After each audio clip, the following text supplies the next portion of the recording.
बहुतेक शिंदेंचा गट भाजपमध्ये विलीन करून त्यांना महाराष्ट्रात मुख्यमंत्री करतील आणि त्यांच्या चिरंजीवांना कॅबिनेट मंत्रीपद देतील या चर्चा आहेत. मी ऐकतोय फक्त. हे विधान आहे महाराष्ट्राचे माजी मुख्यमंत्री पृथ्वीराज चव्हाण यांचं. यापूर्वी सुद्धा त्यांनी एक असाच दावा केला होता. एप्स्टीन फाईल्समुळे मोदींना पंतप्रधान पद सोडावं लागेल, महाराष्ट्राचा व्यक्ती देखील अशा स्थितीत पंतप्रधान होऊ शकतो असं विधान त्यांनी यापूर्वी केलं होतं. अर्थात पृथ्वीराज चव्हाणांचा हा दावा फोल ठरला आणि त्यांच्यावरती प्रचंड टीका देखील झाली. कदाचित त्यामुळेच यावेळी शिंदे गट भाजपमध्ये विलीन होऊन शिंदेंना मुख्यमंत्री करणार असं विधान करत असताना त्यांनी असं मी ऐकतोय अशा चर्चा आहेत असं म्हणत स्वतःकडे चर्चेचा रोग घेणं टाळले. तरी सुद्धा या चर्चा मात्र काही थांबायचं नाव घेत नाहीयेत. एकनाथ शिंदे विलीन होतील का? शिंदे गट विलीन झाला तर भाजप त्यांना मुख्यमंत्री करेल आणि कोणत्याही परिस्थितीत राज्याची सूत्र आपल्याकडे घेण्यासाठी एकनाथ शिंदे हा मार्ग पत्करतील अशा या चर्चा.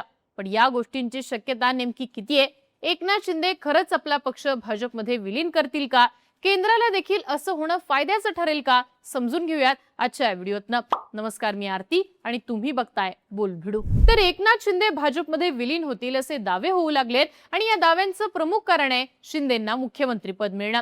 मध्यंतरी मुख्यमंत्री देवेंद्र फडणवीस यांनी भाजपचा नंबर गेम सांगून बहुमताचा सर्वोच्च आकडा आपल्या पक्षाकडे असल्यानं भाजप सोडून इतर पक्षाचा मुख्यमंत्री होण्याचा प्रश्नच उद्भवत नाही असं विधान केलं होतं.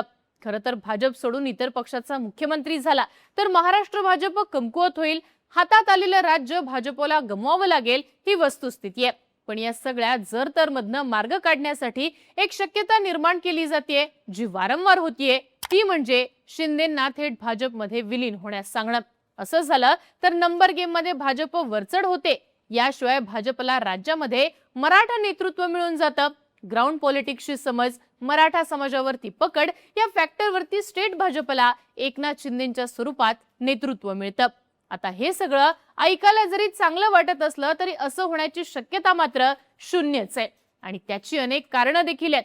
आता ही कारणं आपण एक एक करून पाहूयात. तर याचं पहिलं कारण असेल ते म्हणजे स्टेट भाजप केडरचा प्रचंड विरोध. 2014 ते 2026 या गेल्या 12 वर्षांमध्ये महाराष्ट्र भाजपवर देवेंद्र फडणवीसांनी एक हाती वर्चस्व निर्माण केले. या 12 वर्षात फडणवीसांनी स्वतःच्या मर्जीतले लोक पुढे आणलेले आहेत, त्यांना बळ देखील दिलेले आहे. पर्यायानं अनेक नेते भाजपपेक्षा फडणवीसांकडे आपली निष्ठा ठेवतात.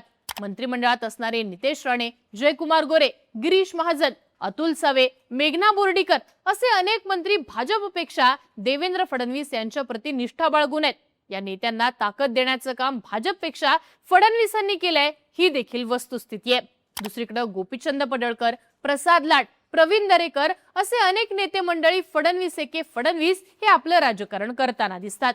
अर्थात आमदारांच्या खाली नवनाथ बन यांच्यासारखे अनेक नगरसेवक तसेच झेडपी मेंबर इथपासून ते जिल्हाध्यक्ष ते पक्षाच्या कार्यकारिणीवरचे अनेक सदस्य हे व्यक्तिशः देवेंद्र फडणवीसांचे फाइंड म्हणून ओळखले जातात. फडणवीसांचं नेतृत्व जाऊन जर या संपूर्ण सिस्टीम वरती एका रात्रीत एकनाथ शिंदेंचं नेतृत्व लादलं तर ते वाटतं तितकं सोपं राहणार नाही. भाजपच्या स्टेट केडरवर फडणवीसांचं एक हाती कंट्रोल आहे आणि हा कंट्रोलच फडणवीसांना हलू देणार नाही आणि शिंदेंची शिवसेना सहजासहजी विलीन होऊ देणार नाही. आता एकनाथ शिंदेंची शिवसेना विलीन न होण्याचं दुसरं कारण दिसतं ते म्हणजे केंद्राचा इंटरेस्ट. अमित शहा हे सध्या भाजप अंतर्गत राजकारणाबरोबर एनडीएचं राजकारण देखील साकारताना दिसतात. ज्याप्रमाणे स्टेट भाजपवर गेल्या 12 वर्षांमध्ये फडणवीसांनी कंट्रोल निर्माण केलाय त्याप्रमाणेच नॅशनल भाजपवर मोदी आणि अमित शहा विशेषतः अमित शहांचा पूर्ण कंट्रोल आहे. आज यूपी आणि महाराष्ट्र वगळलं तर भाजप शासित सगळ्या राज्यांमध्ये अमित शहांच्या भरवशाचे व्यक्ती मुख्यमंत्री झालेले आहेत. पक्षाचा अध्यक्ष ते मुख्यमंत्री, राज्यपाल हे व्यक्तिशः अमित शहांचे फेवर मधले लोक आहेत. जेव्हा केव्हा मोदींनंतर कोण हा प्रश्न विचारला जाईल तेव्हा भाजप अंतर्गतच नेत्यांचं पाठबळ अमित शहांच्या पाठीमागेच उभा राहील या दिशेने अमित शहांचं राजकारण जाते. मात्र त्याच वेळी एनडीए अलायन्स मधल्या घटक पक्षांचा देखील अमित शहांनाच पाठिंबा असेल हा महत्वाचा फॅक्टर इथे उपस्थित होतो. जर का भाजप अलायन्स मधले पक्ष अमित शहांच्या नावाला पाठिंबा देणार नसतील तर अमित शहांना बाजूला व्हावं लागू शकतं. राष्ट्रीय स्वयंसेवक संघ आणि भाजपची मूळ टीम घटक पक्षांचा पाठिंबा अमित शहांना मिळत नाहीये हे कारण समोर आणू शकते. अर्थात जे जुने घटक पक्ष आहेत जसे की चंद्राबाबू नायडू किंवा नितीश कुमार हे अमित शहांच्या हुकुमशाही वृत्तीला पाठिंबा देतीलच असं नाहीये.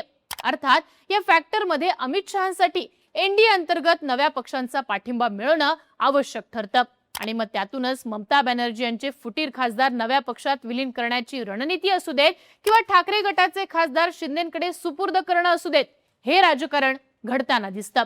थोडक्यात भाजप अंतर्गत आपलं वर्चस्व निर्माण करण्यासोबतच एनडीएच्या घटक पक्षांना संपूर्णपणे कंट्रोलमध्ये घेणं हे अमित शहांच्या राजकारणाचा महत्त्वाचा भाग असल्याचं दिसतं. एकंदरीतच या सिच्युएशन मध्ये शिंदेंना भाजपमध्ये विलीन होण्यास सांगून अमित शहा स्वतःहून आपली खेळी बिघडवणार नाहीत. या उलट शिंदेंना खरी शिवसेना म्हणून मान्यता देत एक एनडीएचा घटक पक्ष आपल्या बाजूने पूर्ण पाठिंब्याने हेच अमित शहांच्या म्हणजेच केंद्रीय राजकारणासाठीचा महत्वाचा फॅक्टर ठरेल. एकनाथ शिंदेंची शिवसेना भाजपमध्ये विलीन न होण्याचं तिसरं महत्वाचं कारण सांगता येतं ते म्हणजे नरेटिव्ह गेम आणि लोकल पॉलिटिक्स. मागच्या महिन्यात अमित शहा कोल्हापुरात आले होते. यावेळी ऑपरेशन टायगरचं त्यांनी कौतुक केलंच. याशिवाय खरी शिवसेना आता शिंदेंची शिवसेना आहे असा पुनरुच्चार केला. महाराष्ट्रात शिवसेना आणि भाजप अलायन्स हे फार पूर्वीपासून होतं. ठाकरेंनी ते मोडलं आणि अमित शहा आणि शिंदेंनी ते पुन्हा जोडलं. बरं, हे करत असताना ठाकरे म्हणजे शिवसेना नाहीये असं नेरेटिव्ह भाजप आणि शिंदे गट या दोन्ही पक्षांनी समोर आणल्याचं दिसतं. मग शिवसेना शिंदे गट भाजपमध्ये विलीन झाला तर नरेटिव्हचा प्रमुख फॅक्टरच मोडकळीला येताना दिसतो. अशा वेळी राज्यामध्ये फक्त ठाकरेंची शिवसेना शिल्लक राहते आणि या शिवसेनेला पुन्हा बळ मिळू शकतं. जे काम भाजप करू शकत नाही ते काम आज एकनाथ शिंदे यांच्या मार्फत होताना दिसतं. जसं की मराठा आरक्षणात जरांगे पाटलांच्या मागे ताकद ही भाजप उभा करू शकत नाही. अशा वेळी मराठा फॅक्टर विरोधी पक्षांकडे जातो. आता हे टाळण्यासाठी एकनाथ शिंदे पुढे येतात आणि भाजपवरती असंतुष्ट असणारी मराठा मतं आपल्याकडे खेचून घेताना दिसतात. या राजकारणामुळे ओबीसी हा भाजपसोबत जोडला जातो तर मराठा समाज शिंदेंकडे शिफ्ट होताना दिसतो. मात्र या दोन्ही वोट बँक अंतिमतः जातात ते एनडीएच्या अलायन्स मध्येच. आता हाच फॅक्टर लोकल पॉलिटिक्स मध्ये दिसतो देखील. आज अनेक ठिकाणी जे दोन गट आहेत ते एकतर शिंदेंच्या सेनेसोबत जोडले गेलेत किंवा भाजप सोबत जोडले गेलेत. यांच्यातच ग्राउंडवरती स्पर्धा असल्याचं दिसून येतं. अगदी उदाहरणच घ्यायचं तर पाटणमध्ये शंभूराज देसाई हे शिंदेंच्या शिवसेनेत तर पाटणकर भाजपमध्ये. पर्यायानं विरोधी पक्षाला स्पेसच मिळत नाही. विलीनीकरण झाल्यानंतर यातल्या कोणत्याही एका नेत्याला विरोधी पक्षाचा रस्ता हा पकडावा लागू शकतो. नरेटिव्हच्या फॅक्टरपासून ते लोकल पॉलिटिक्स मध्ये इथे भाजप आणि भाजप सोबत एनडीए अलायन्स फसू शकतं.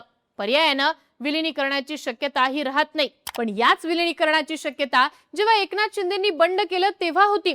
तेव्हा शिंदे हे आजच्या इतके ताकदवान नेते नव्हते. आज मात्र ही शक्यता जवळपास संपुष्टातच आलेली आहे असं म्हणता येतं. पर्यायानं गतवेळी सारखाच पृथ्वीराज चव्हाणांचा हा दावा देखील फुसकाबार ठरण्याची शक्यता जास्त दिसते. बाकी या सगळ्याबाबत तुम्हाला काय वाटतं? खरंच एकनाथ शिंदेंना भाजपमध्ये विलीन करून त्यांना राज्याचं मुख्यमंत्रीपद देण्याची खेळी भाजपचं हायकमांड करू शकतं का? की पृथ्वीराज चव्हाणांचा गेल्या वेळेसारखाच हा दावा देखील फुसकाबार ठरू शकतो? याबद्दलची तुमची मतं आम्हाला कमेंट बॉक्समध्ये लिहून नक्की कळवा आणि अशाच राजकीय घडामोडी पाहण्यासाठी बोलबिडूला सबस्क्राईब करा.